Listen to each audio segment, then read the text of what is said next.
बिस्मिल्लाहिर्रहमानिर्रहीम। मोहतरम नाजरीन, अस्सलामु अलैकुम। एक मसला अर्ज़ खिदमत कर रहा हूँ।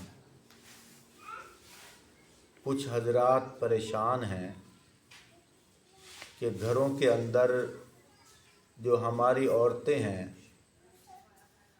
अल्लाह के हुक्म से उनके ऊपर कुछ अय्याम ऐसे गुज़रते हैं जिनको माहवारी के अय्याम कहा जाता है, हालत हैज़ कहा जाता है।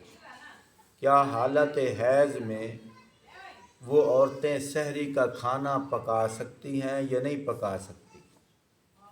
बात ये है, इसका जवाब तो यही है कि हालत हैज़ में खाना पकाया जा सकता है, इसमें कोई हर्ज नहीं। अगर इस सवाल का जो जवाब है, इसकी दलील चाहिए।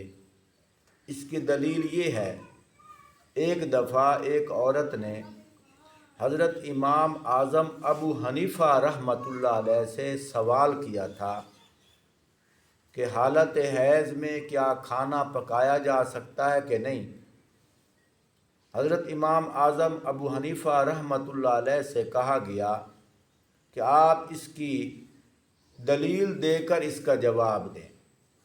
हज़रत इमाम आज़म अबू हनीफ़ा रहमतुल्लाह अलैह ने फरमाया, हदीस पाक के अंदर आता है, आप सल्लल्लाहु अलैहि वसल्लम मस्जिद नबवी के अंदर तशरीफ़ फरमा होते थे और उसके साथ घर की खिड़की खुली हुई थी।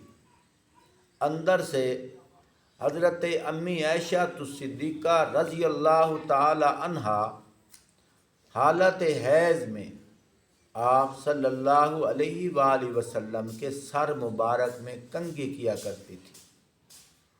तो खाने को देखो और आप सल्लल्लाहु अलैहि वसल्लम के सर के बालों को देखो, इन दोनों का अगर मुवाजना किया जाए तो आप सल्लल्लाहु अलैहि वसल्लम के सर के बाल मुबारक, ये जो हम ग़िज़ा खाते हैं, इससे कई दर्जा अज़मत वाले हैं।